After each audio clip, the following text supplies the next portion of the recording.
Facebook family. We do want to apologize. We've been on vacation for the last couple of weeks. Just getting used to getting back out there a little bit. Still practicing social distancing and practicing safe precautions. Brian and I finally did bite the bullet and got vaccinated, which it was time. So what we're saying, Brian, we want to share that. That's fine. Yes, we do. That's our personal business. We don't want to share all of that. Okay. Well, I just shared it, so everybody knows we've been vaccinated. Okay. So anyway, we want to go ahead. Don't shake your head, honey. So anyway, we just want to get back into the swing of things. I enjoyed my time off and enjoyed my vacation. And now we just want to get back with you guys and just catch you up on some things that we left off on 2 weeks ago. Today, Brian wants to bring you up to speed on Juneteenth and the celebration and what all that is about. Also, we want to continue with our discussion on reparations, and I now have my own opinion about that. And I think a lot of the young people are feeling me on that, including our son. So we just want to get everybody caught back up. I hope everybody's having a wonderful, wonderful beginning or early summer. It's been pretty hot. And just want everybody to get out, enjoy yourself, but also remember to practice social distancing and be safe out there, because we're not out of the woods yet. I just truly believe we're not out of the woods yet. So I just want to encourage everybody to continue to be safe, enjoy, and just, relax and take care of yourselves. Okay, Brian, let's bring it on in. Good evening, Facebook family. Good evening, YouTube family. I always tell Janet she just talks a whole lot, but okay. We're not going to go into that. Okay. They know me, Brian. Yeah, I understand. I understand. Yes, honey. But okay, let's get started. We just keep it real. But good evening, Facebook family. Good evening, YouTube family. We're glad that you're joining us. We're glad to be back.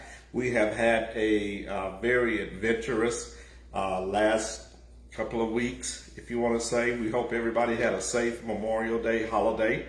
Also, we are looking forward to the upcoming holiday that most companies celebrate now.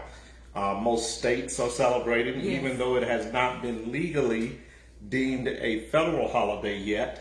Most companies do celebrate or acknowledge the Juneteenth commemoration as it relates to the Galveston, Texas slaves being the last slaves to receive the news that they were free. So we want to tell you that holiday mostly will probably be celebrated on Friday. A lot of activities will be going on that Saturday. So we want to just encourage you all, like Jenna said, to be safe on that particular commemoration.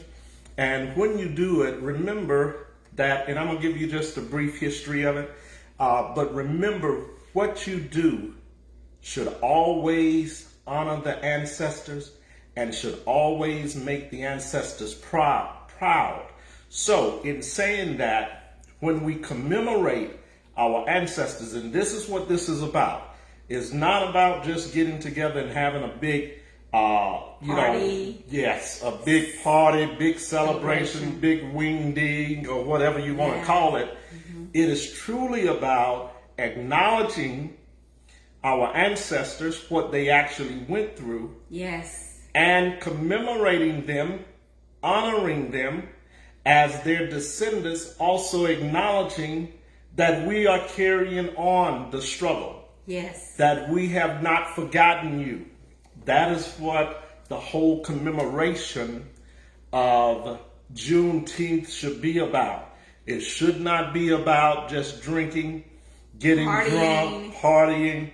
That's not what the commemoration should only be about. Yes, celebrate, but do it with a a conscious and awareness that will bring honor to our ancestors and not shame to our ancestors. Yes. So I just want to throw that out there to you guys. Just want to let you know that.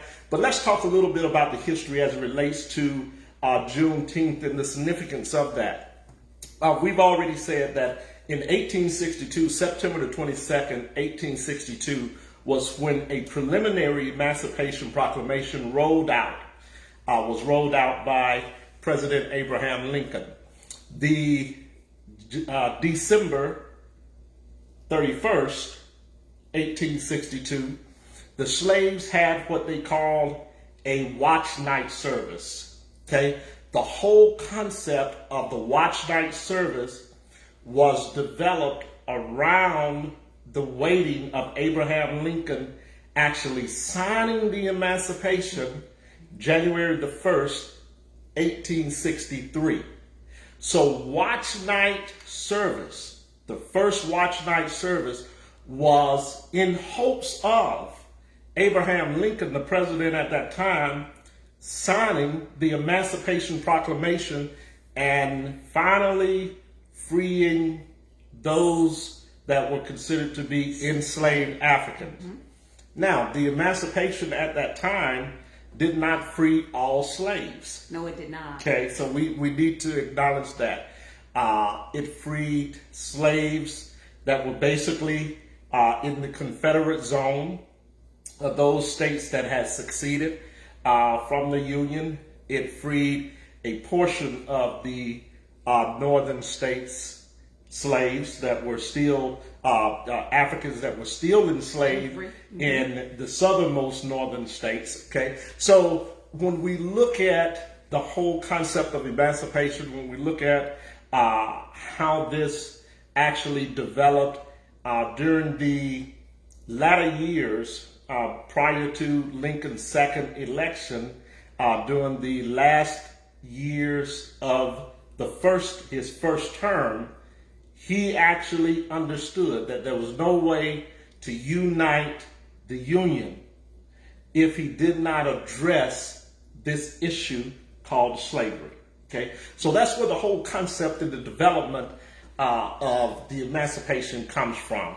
It was put in place to save the Union, not so much necessarily. It wasn't a well thought out plan as it relates to what to do with the slaves.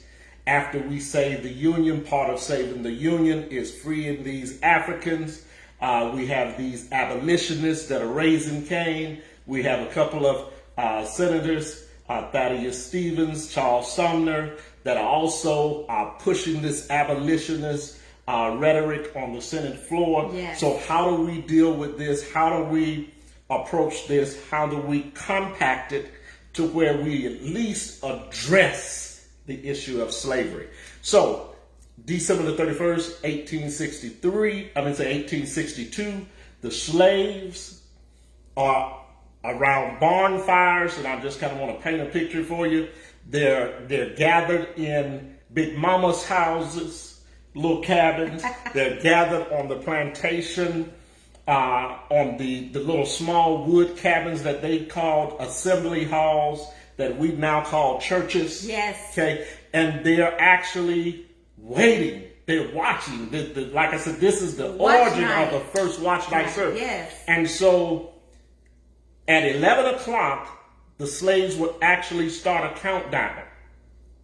And they had each member that was there present to actually give a clarion call on the time. So let me give you an example. It would have went something like this. The head person, or what I guess we would call now the pastor, would actually call out and have the first member sitting on the first pew or the first one that was gathered in the crowd to actually make an acknowledgement by calling out the time. So the pastor would say, first watchman, give your call. What is the time? And the first watchman would say, head watchman, the time is now. 11:01. Yes. We are 58 minutes from the emancipation and our freedom. And then he would move to the next person when 11:02 came. That person would come. Second person, second watchman. What is your time? And the second watchman would say, head watchman, it is 11:02. We are 58 minutes, okay? Yes. From our freedom and the signing of the emancipation. So this went on all the way up to midnight. Wow. Okay, that's why it took the whole concept and the terminology of watch night service developed around those slaves calling out every minute from 11 p.m. all the way to the midnight. new day, Awesome. which would be 12 a.m., the Emancipation Day. So January the 1st, 1863, Lincoln signs the Emancipation. Unfortunately, at that time, all slaves did not become free after the signing of the Emancipation Proclamation. Okay? Galveston, Texas, 2 years later, 1865, June the 19th, actually receives the news by way of General Gordon Granger, who steps on the shores of Galveston, Texas, and he announces to the 250,000 slaves at that time in that little Galveston area that they were emancipated and free. Now, the first celebration or the first commemoration of that took place in 1866, June the 19th. So for a whole year after the announcement by General Granger, those enslaved Africans that were freed went about their business, and they went about restructuring for 1 year, finding their family members, yes. Looking for each other, regathering each other. Yes. And then in 1866, they come together. This is the start of what we know as a family reunion. Okay? So this is the first early concepts of what we know as a family reunion, because for a year they go off looking for their family members. Yes. They go off, to find that daughter, that son, that cousin, that uncle, to see if mama was still alive or daddy was still alive. So they actually go out on a search-seeking mission to regather their family members in 1866. When they gathered, this is the first concept of what we know, like I said, as a family reunion, and is also the first concept of a homecoming reunion. Many churches today that celebrate homecoming, that's where the initial concept comes from. It comes from the 1866 celebration, 1 year after they received the announcement that they were freed. 1866, they commemorate that announcement by coming back home. Okay, so very, very powerful. And that's just a little bit of the history that I want to share with you as you prepare to commemorate Juneteenth, as you prepare to celebrate Juneteenth. Please be safe. Please honor the ancestors. Yes. Whatever you do, make sure you call the names of your ancestors that have transitioned. Yes. That you call the names of your great-greats and so on and so forth. That you call the names of some of those ancestors that were still enslaved and did not know it, still laboring for free at that time. So that is just a little bit of the history of Juneteenth for you. Is much deeper than that. There's much more information, I should say, on it than that. I would encourage you to look at all the information surrounding the Juneteenth commemoration and celebration of those last enslaved Africans out of Galveston, Texas, and their actual emancipation during that time. So we left off having an interesting discussion as it relates to reparations. So we want to kind of pick back up and piggyback from where we left off over 2 weeks ago concerning reparations. Before we get into that, because the Juneteenth celebration is a segue into that, because you cannot, one of the things that also came out of the Juneteenth celebration is now how do we recompense these 250,000 slaves that have worked 2 years after emancipation was signed? Okay, how do we retribute them? Yes. And what do we do now to supply them with necessary livable means and with necessary livable, I guess you would say, lifestyle accommodations, homes, money, land, things like that. So that came up as well when General Granger announced to those 250,000 slaves that they were emancipated. Now, I think something significant in that announcement, he talks about property in that announcement, that any slaves that were working on the property had to be paid wages if they remained on the property of the slave owner and continued to work. That the slave owner could no longer work that slave without paying that slave wages. Now, if the slave also had been living on a certain plot of the property for a number of years and had family members born on that years, also that was semi-addressed in General Granger's speech. So I encourage you all to go back and look at that. Okay, so when we talk about reparations is still a needed conversation. Reparations is still something that we must fight for. We, a week and a half ago, Joe Biden goes to Tulsa, Oklahoma, and he goes there to commemorate the 100-year celebration or commemoration of the Tulsa Massacre, what they would call the Tulsa Massacre, which I think the significance about Tulsa, Oklahoma, 1921 is that this little small community known as the Greenwood community, who was actually leasing that strip of land. So let's just say, for instance, if you are in Montgomery and you're in downtown Montgomery, Dexter Avenue would be that main thoroughfare running through the downtown area of Montgomery, Alabama.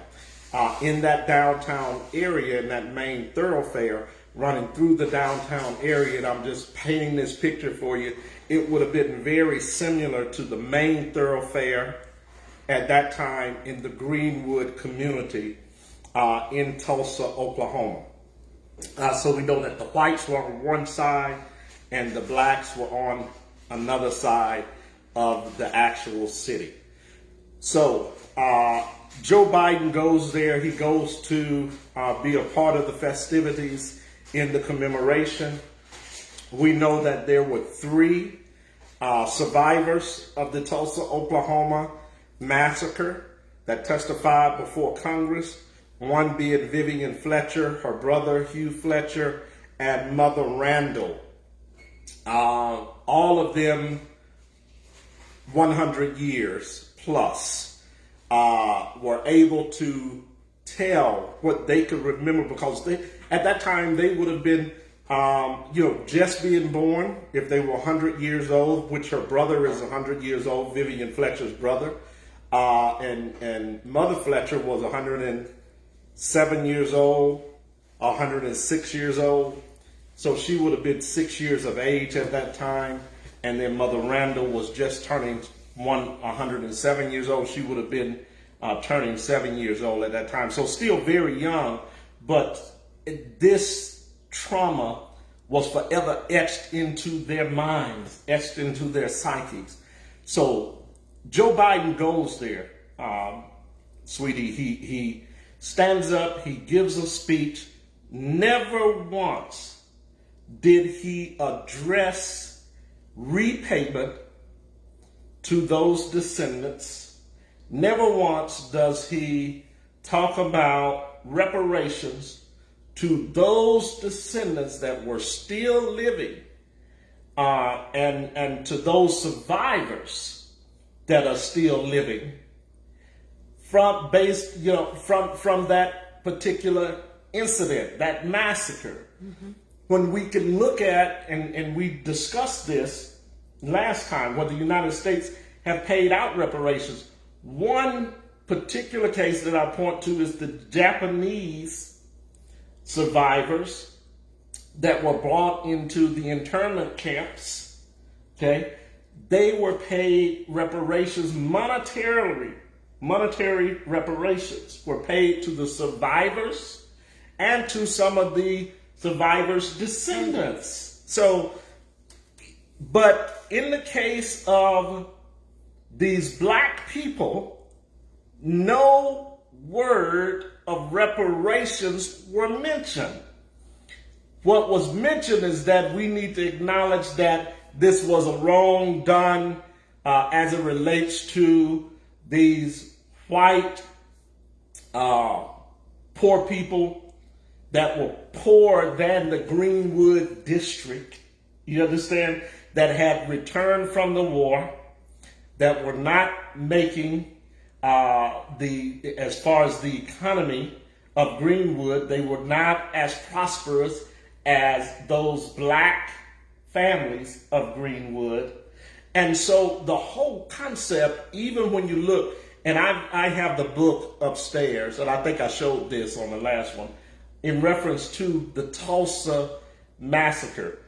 But something that I thought was very interesting in this whole dilemma is that the mayor of Tulsa actually encouraged those poor whites by way of propaganda, feeding them and stirring up the pot, so to speak, to say to them that, look at these Negroes here on the northern side of town, they're doing much better than you. Mm-hmm. And they're coming in now, they're coming back from the war, they've developed a district, and they're taking your jobs. They're the reason that you're not prospering and that you're not doing as well as you could be doing.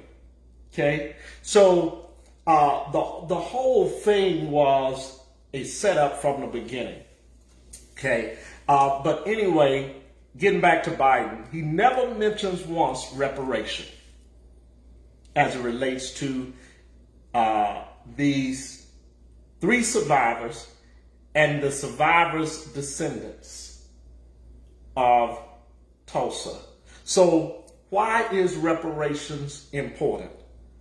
Okay, so we'll deal with some of that, and I'll ask you, why do you think reparations is important? And then I'm gonna give you why I think. I'm gonna give you my reasons on why I think reparations is important and why this issue now needs to be pushed more than ever. We need to, and I said this on the last show, we need to write our senators, we need to make phone calls, we need to do whatever is necessary to keep this issue at the forefront. And I think the irony here is everybody else can mention reparations. Everybody else can mention repair. We even talked about the families that were subsidized from the 911 attacks on the Twin Towers. Yes. Okay, but when black people make the same claims, we draw the same conclusions as being repaired, that we are owed, then there's a stigma attached to that. The government wants to back down, wants to back away, don't want to deal with that, because if they dealt with that, then it would also be an indictment upon the government that they have been complicit in every form of racism that has ever been done concerning black people. So they back away from it. Any other group has the right to raise the issue, has the right to go and lobby and fight on behalf of whoever their people are. But then when it comes to blacks, the senators pull back, congressmen pull back, and this is Democrat and Republicans alike. They do not want to attack that issue because then you are acknowledging a form of guilt. You are acknowledging complicity with all of the terrorism that has been imputed on black people. So they will always back up. So this is a time where we need to keep this in their face as much as possible, and until something happens as it relates to black people. There again, family, that's why they want to wipe out the whole terminology of being black. They don't want you to acknowledge yourself as a black or even now as an African American. They want you to acknowledge yourself as a brown person or a colored person or a yellow person. See, the play on words is the subtle psychology to actually bamboozle you right out of what you are owed by miscategorizing you or labeling you every other thing that doesn't identify with slavery. They'll call you everything but black because black is synonymous with African being enslaved. So I'll stop there and I'm going to let you chime in before I start really pontificating. Okay? But anyway, what we were talking about, what did I ask? What do you feel as it relates to reparations? Why are we owed reparations? And I'll let you go ahead and give your... Well, my take on it is this, and I've listened to some young people this past week. What they're looking at, they're not looking at reparations as a monetary gain, because gaining actual monies. They're looking at it more in a sense that they feel like people need to earn, yes, that happened to our ancestors. Yes, that was wrong. Yes, we need to be compensated in some way, but not a financial compensation. They're looking at it more in a sense of we getting rights to things that they've always had, others have always had rights to, such as equal housing and lending, okay? Such as, let me give you another example, such as employment. When you fill out an application, you'll see the fine line at the bottom. It says, we do not discriminate based on race, sexual origin, and all of these different things at the bottom. Well, we hear that. We understand that. But are we really getting fair treatment, such as job opportunities, fair wages? Are we getting the fair, as far as lending institution, are we getting the same rights as others when it comes to us going to the bank to apply for a loan? You got young people coming straight out of high school, other nationalities, opposite of black Americans or African Americans, that apply for a loan even without going to college, versus going to college, they want to apply for a loan to start their own businesses. Well, African Americans, black kids, they go to a bank to apply for a loan. They don't have enough credit. They don't have a steady income. They haven't been on a job long enough.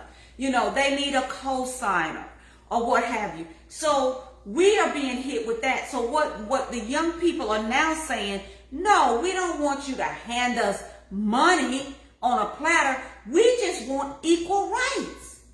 Yeah. And we had a healthy conversation. It really wasn't a debate. I made some points, and they had their point of view.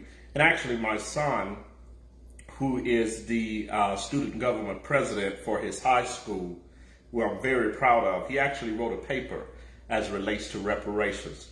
His viewpoint is that that it should not be just monetarily, that there should be other things which are included in that. And I told him, I agree. You have to throw money in there because, and I will say this, even though the application, the illustration that you just used as relates to the application, even though the application may state that they do not discriminate, when they see a person named Shaniqua, you never have to preference race. If the person is a Caucasian business owner and he sees the name Shaniqua and there's another applicant and her name is Julie, then you can discriminate without ever having a race marker on the application just by names. So that within itself doesn't correct anything. So my whole concept around understanding how reparations should be divvied out, how reparations should be dispersed. We could talk about that for the next 20 years. I think the main point is that there's no way that you can do away with all systematic racism, because those that are in power are your oppressors. And anytime your oppressor have power over you, then they still can dictate what they do and what they don't do to you. So that's why some monetary compensation has to be included. Well, Brian, it could be in a form of land. That's monetary. No, it's not. Land is not monetary. Well, if they have given out cash to every other group, so why are you going against your people being treated fairly? See, that is self-discrimination against ourselves. You do not look at your people and say, I don't believe that giving out of cash to my people when they've given other groups cash. That is a form of self-hatred. No, I don't agree with that. Yes, it is. It's a form, to me, it is a form of self-hatred, because you're saying your people don't deserve cash when you'd have made this country trillions of dollars. You made them money, so why shouldn't they pay you money? You didn't make the land. The land was made by the Creator. But you made this country the wealthiest country on the planet Earth. They stole the land that the Creator made, that you had prior to them coming over here. They took you off your land. 1884 Berlin Conference, they divide up your land. So this has to be more than just giving land. So when you look at the historical context, there's no way that you could alleviate not having some type of cash payout to those Africans that were enslaved that helped build this country. That is only one part of the reparations agenda. You've got to include cash, because if you don't, if you take cash out of the equation, then America is a third world country, period. There's no debate on that. There's no argument on that, period. America is a third world country if you take cash out of the equation. Property is money. No, property isn't money. It's ownership. You can sell it. That's money. Yeah, property is money if you have money to own property.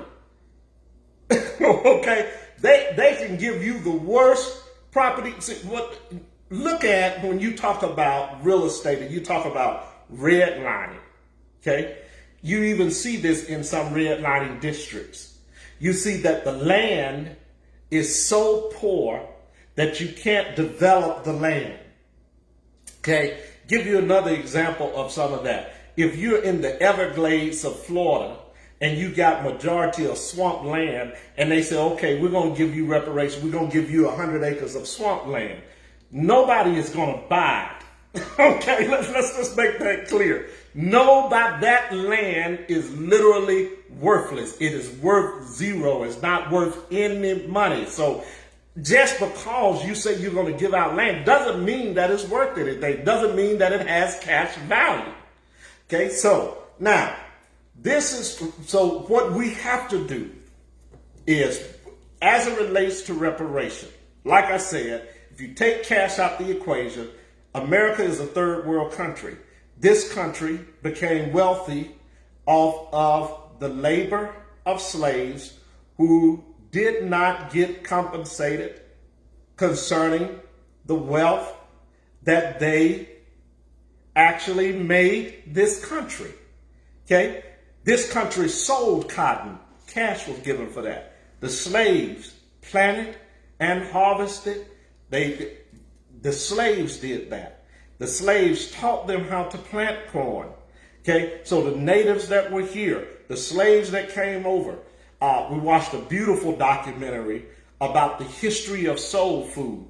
And you will be amazed at some of the things that came over with the slaves so that these settlers would be able to survive. The slaves taught them how to plant rice fields. It was really powerful documentary. So what I'm saying is that every other group, we need to be treated fairly like every other group, and we need to be compensated based on the monetary value that we created for this country, period. And we still need to get 40 acres in a mule. That's what HR 40 bill. That's why the 40 is on the end of the House of Representatives bill. 40 is symbolic of the 40 acres in the mule concept.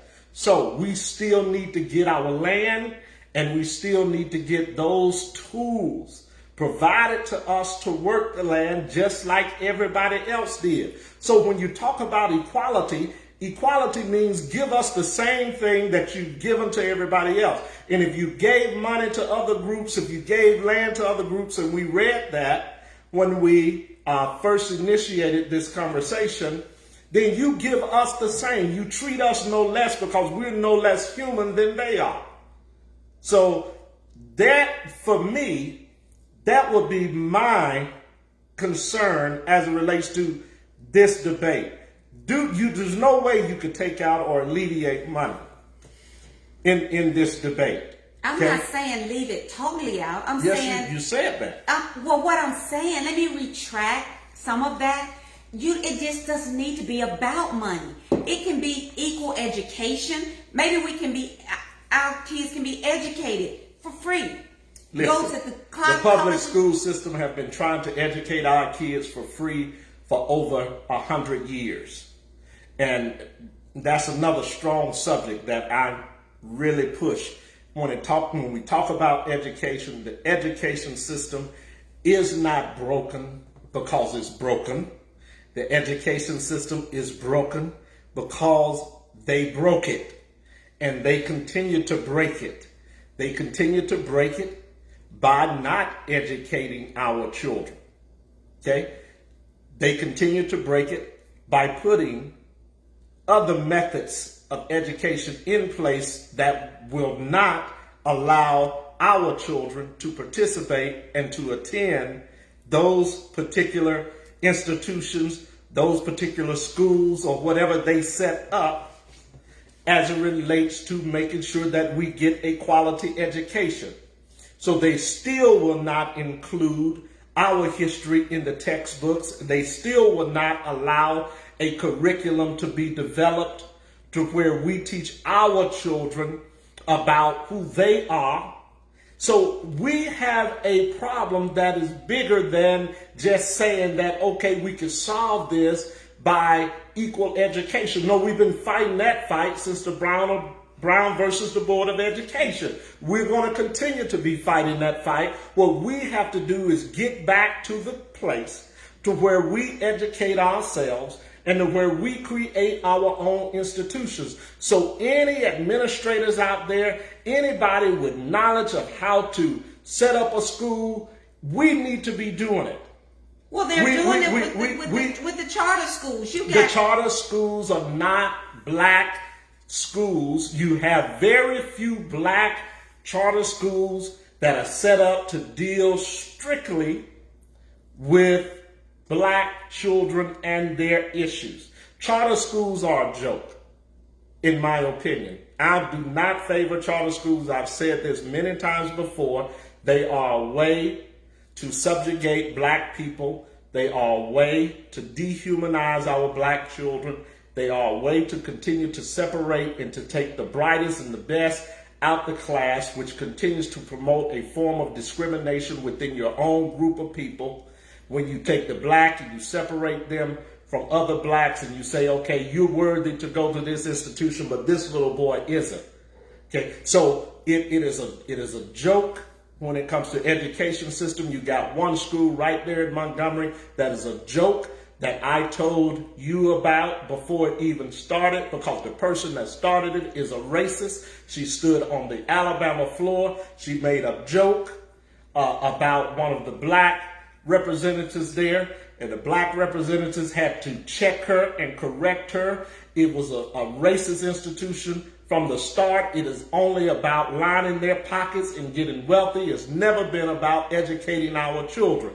We need to focus on our institutions, which are the public institutions. We need to be recruiting kids to come back to public school, our best and our brightest teachers, administrators. If we're going to fight for the public school system, which are predominantly black now, I'm not talking about people say, well, Brian, we have our best teachers in the public school system. Our best African American teachers. Yes, we do. No, you don't. Well, where are they then, Brian? They're not at those charter schools. Most of the best black teachers have either moved on to certain charter schools or private schools. Okay, in which these private schools recruit some of the best black teachers. You have some of the black teachers that still care. And I'm not saying that our public institutions don't have good black teachers. They do. We've got children that I've got a sister that's in public education, and I think she is brilliant. And I have a daughter that's in public education. That's right, and she is brilliant. Yes. So you have some to stay. But what I am saying is private schools recruit our good black teachers. They recruit our talented teachers. Why? Because now it increases the census for them to bring in black children. See, one thing what you have to realize is the whole concept of if I'm going to attract black kids based on academia, then the black parent of that child needs to see that it is at least somebody in the school, even if they're not in leadership, that actually looks like my child that teaches at that school. That everybody, almost every parent is going to look at that as a prerequisite of allowing their child to attend that school. So now, like I said, we've gone off on another subject, but I want to get back to reparations because I'm passionate about education as well, and maybe we'll do a whole segment on education and we'll break down the charter school system, we'll break down the development of it, why it started, how it started, and we could talk about some of these other pop-up schools now that are even taking the place of some charter schools, depending on what system you're in. So we could talk about all that. We could deal with that in another segment. But let's get back to reparations, okay? So that was like any other reasons that you feel we should or shouldn't receive reparations. Well, we've put. You just don't give anybody just a blank check. You know, you're not giving anybody a blank check. You're not giving anybody a blank check. So we've put to bed that everybody, if you are a descendant of an enslaved person, you should get some form of cash payout. Okay, we put that to rest because I don't think there's any debate off of that. Okay, if you can give people stimulus checks. And you can give the descendants of slave masters, plantation owners, and overseers stimulus checks. Okay? You can give black folk that worked labored and made this country the wealthiest country on the planet Earth, you can surely give them some money. Okay?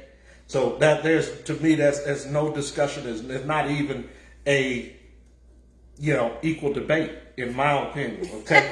So now, I would love to debate any senator on the floor, anywhere. I would love to debate anybody as it relates to why they feel we should not receive formal cash. And I just gave you a few reasons. There are many more reasons. Well, Brian, then why are we not getting it? And why isn't anybody really fighting for it? And why hasn't it been presented to the Senate floor? Why hasn't it even been? It has. We talked about last time. They keep knocking it down. That's because you have a majority that, and I told you why. I told you that anytime you have blacks talk about reparation, the stigma attached to that is based on the government. If they deal with reparations from an aspect of black people, then they are admitting complicity to the greatest sin ever committed in this country called slavery. They are admitting that they institutionalized it, that they sanctioned it, and that they promoted it for the benefit and the betterment of the country based off of the dehumanization of another group of people. See, it is a humanitarian problem, and it also, if they admit that, then like Malcolm and some of our other great civil rights leaders and some of our other great black nationalist fighters, now you have a case before the world, you see. And now you can address the world order as far as the nations. So that's what needs to happen. And that's what Malcolm was trying to do. He said, look, this is a violation of humanitarian rights. See, black people are being treated less than human. Okay? And that is what, when the United States government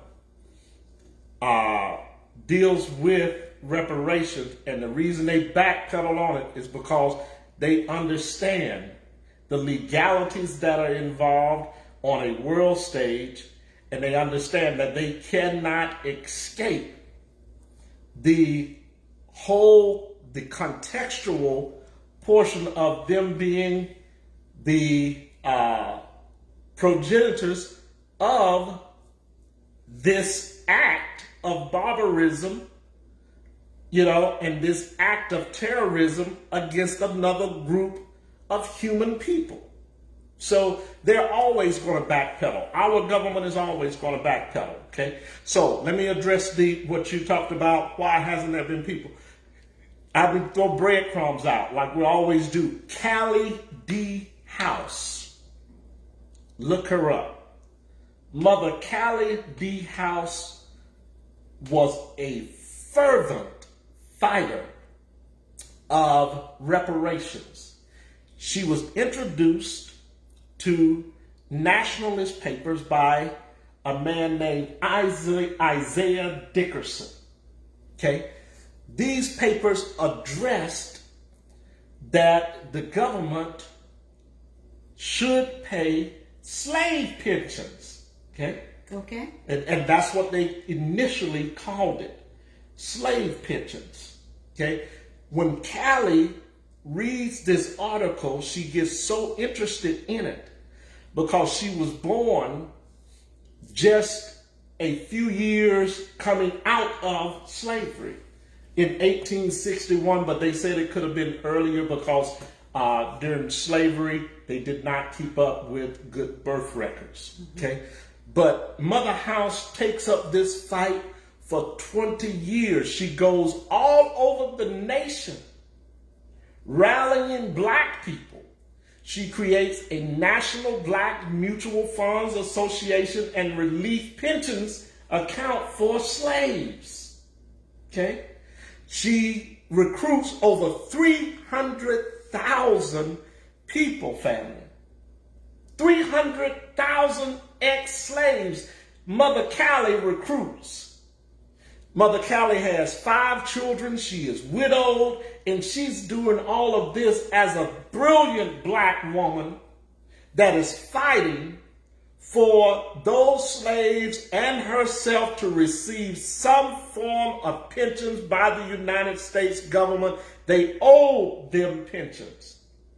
Most of the slaves died working in the fields.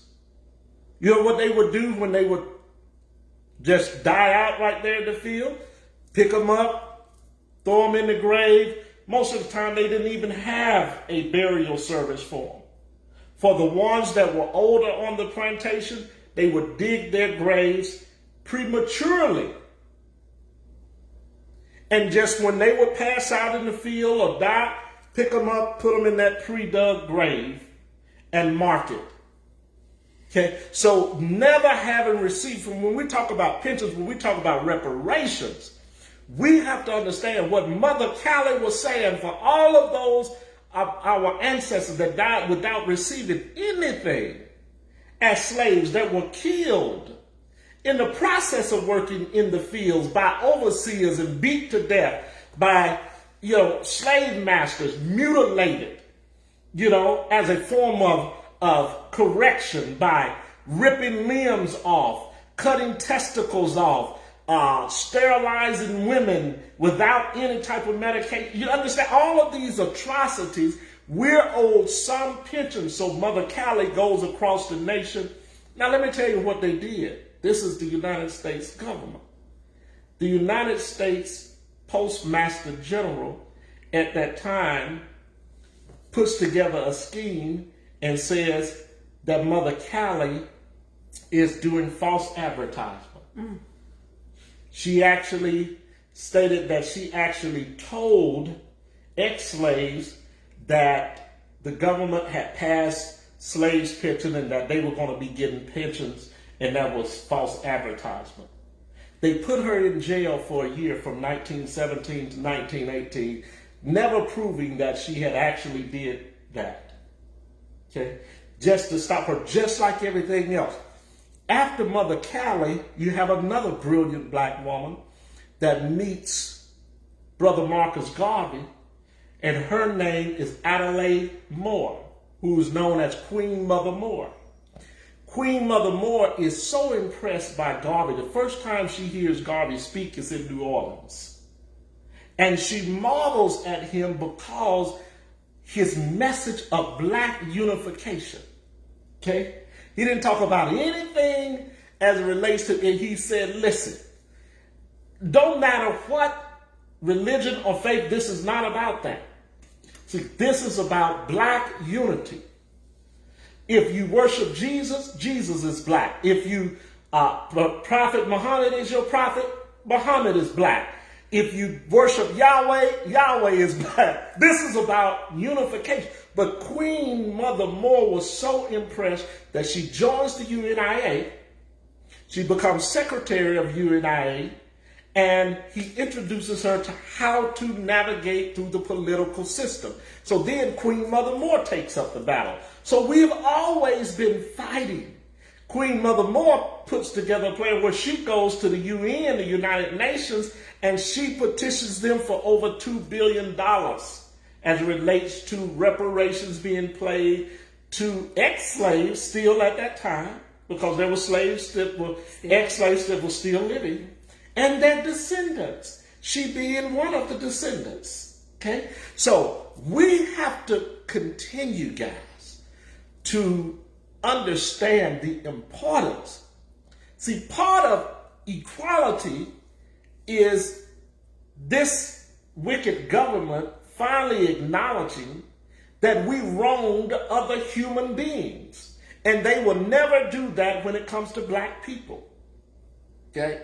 So that is also why I say my reasons, okay, that we need reparations, and that I feel that reparations begins the process of healing. See, there's no way that I can actually heal. Me as a black man, knowing my history, I have white neighbors, okay? All around. I make sure that they pay me reparations. That is first and foremost in my mind. How can I get them to pay me reparations? Okay, so that's what far and foremost in my mind now. So, but until some form of retribution is paid, it's hard for me to look at them and say, oh, they love me. When I know that their ancestors, and I know they didn't have anything to do with slavery. Now that is the argument, and that has always have been the basis of the argument as it relates to the opposing side. That their people had nothing to do with.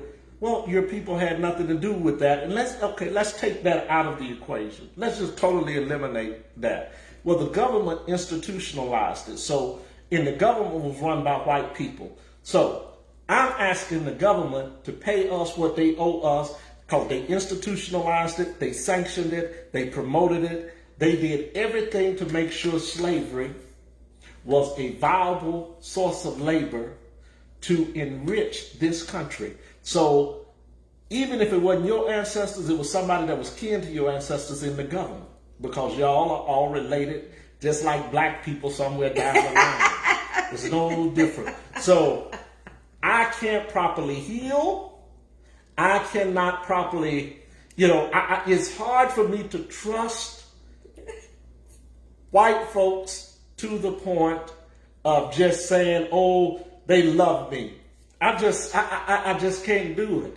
Now, and even when we get reparations, and if they wrote us a check, I still could not just within myself, and this is me personally, get to a place to where I believe all white people, and they're good and bad in every group. Yes. I understand that. So I'm not saying all white people are bad. So don't get me wrong, Facebook family, YouTube family. What I am saying is that within myself, this is me personally, that I prefer to reside within my own consciousness that no white is going to favor me over his own. You're right. Now that to me keeps me sane. Yes. That to me helps me to understand that even with my brothers and sisters, as brainwashed as some of them are, and they love white folks over their own, and they'll tell you, I've had white folks treat me better than my own family. Yes, you may have. And I don't doubt that. And that is, if you believe that, then that's your choice. I don't have a problem with that. You understand? If that helps you to remain sane, then by God, go for it. But for me, it doesn't help me remain sane.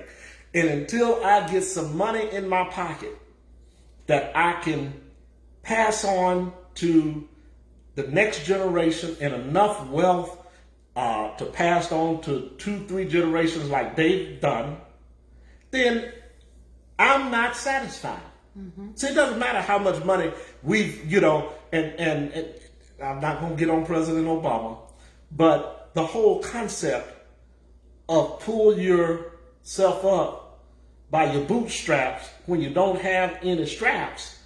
When you don't have any boots. When you don't have any boots. Yes, it's impossible to do. Okay. So, all right. So I'm gonna give it back to you, and then I'll read a couple of little things, and we'll be done. Yeah, I'm ready. Okay. I wanted you to go ahead and give us. You kind of put it all out there, Brian, and I appreciate that. Okay. Yeah. So, all right. I'll finish this up. And remember, guys, to get this book, I showed it last time. Yeah. Let me move my hand out the way. Should America pay reparations? Okay. Absolutely, yes. Hi, Phyllis. Yes, they should pay. Slavery and the raging debate on reparations is hotter than it's ever been, and we need to keep it hot. We need to strike while the fire is hot. That's exactly right. Yes. Okay, so why reparations are important to Brian? Okay, these are my thoughts.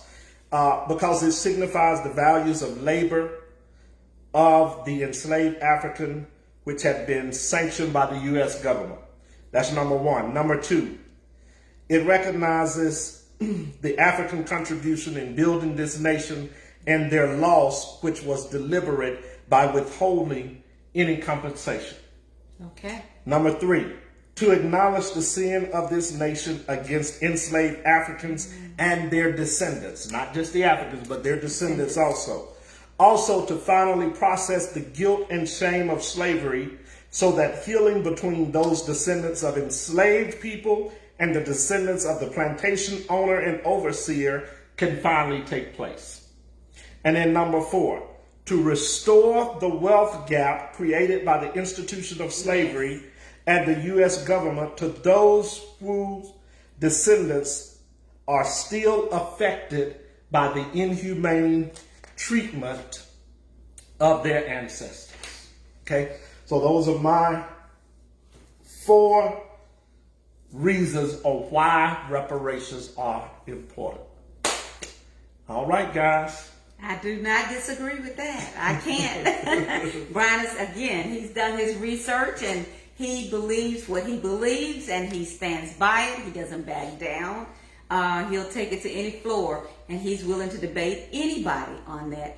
And I love that. I love that about him because he doesn't just pull a rabbit out of the hat. He does his research. He does it. What is that, Phyllis? Love the fact that you and Brian share educational knowledge. Thank you, Sister Phyllis. Thank you, Phyllis. We love you. You know Yes, we we do. do. We love you very much. And Brian is passionate about this. And if more people would get passionate like this, or to the best of our ability, I believe we could shake some bushes.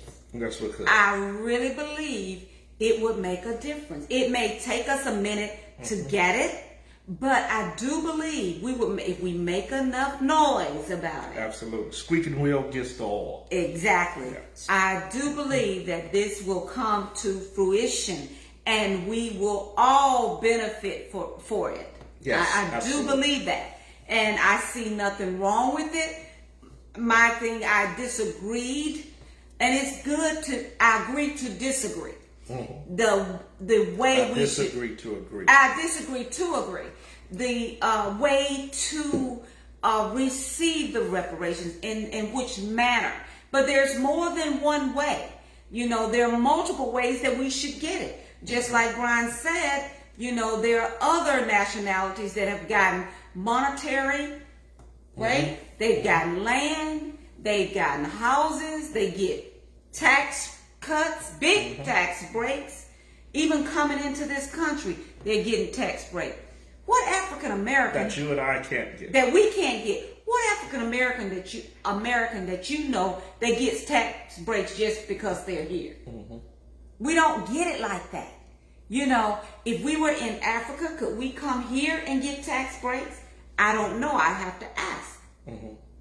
Up under certain immigration laws that do afford you to get certain tax breaks, and if you're starting businesses, to get loans without interest, things of that nature. So it depends on, you know, the immigration laws and how you're actually coming up on a work visa, or if you're actually coming seeking full citizenship. So it's based on those premises. Okay. Yeah. All right. So there you have it. You know, for those of you that have not watched the video today, I know a lot of people go back. You know, they may have other things going on Sunday evening, family time, family dinners, what have you. But I know that people do go back and watch these videos, and we really, really appreciate it. And Yes, what we do. Brian is doing, he spends countless hours studying, reading, researching to get this information out there so that we as a people can be knowledgeable of this information and know that, listen, this is what's happening. You know, this is what's out there. This is what they don't want us to know. So the more of us that are able to get this information and to do our own studies and to do our own research on it and to share it with others, the better off we'll all be in the end for it. And you know, there's an African proverb that I love, and it says that the hunter will always be glorified until the lion can tell his story. And now it's time for us to tell our story. And our story has been covered up. It has been suppressed for too long. So we need to tell the stories about Mother Callie D. House, who fought for 20 years and went all over this nation organizing black people. We need to talk about, Adelaide Moore, Mother Moore, and Brother Marcus Garvey. And we need to talk about Denmark Vesey and some of those other fighters, and the Nat Turners. And we can go back, even before then, even before slavery. We've always been fighting. For the liberation of our people all across this world, this planet. So it didn't just start when we came to America. What happened when we came to America, it continued. So the struggle continued, the fight continued. And we, as the descendants of these great people, don't need to get lost and confused and mixed up within the social engineering plots that are happening now, and wanting to dismiss black people altogether and create a new race of people, and to totally forget about the fight, the accomplishments, and what we need to be continuing to preserve our heritage. Yes. Okay. So always remember that. Always look at the structure. Propaganda was used back even in the 1860s when the Emancipation Proclamation, prior to it being signed, there was some newspapers that were anti-abolitionist, and then you had the abolitionist papers that were out, and they were using propaganda to actually manipulate the thinking of whatever side they wanted to appeal to, and then engineering that person to think like that. What you saw on January the 6th of this year was the same thing. It was a very strategic use of propaganda to manipulate a mindset of how a person should process. Yeah, so those things are, I think are relevant to us today, and we have to be aware of that. Okay. Awesome. Awesome. Well, I'm done. Thank you, guys. Thank you all. Love you. Love you. Bye-bye. Love you, Phyllis.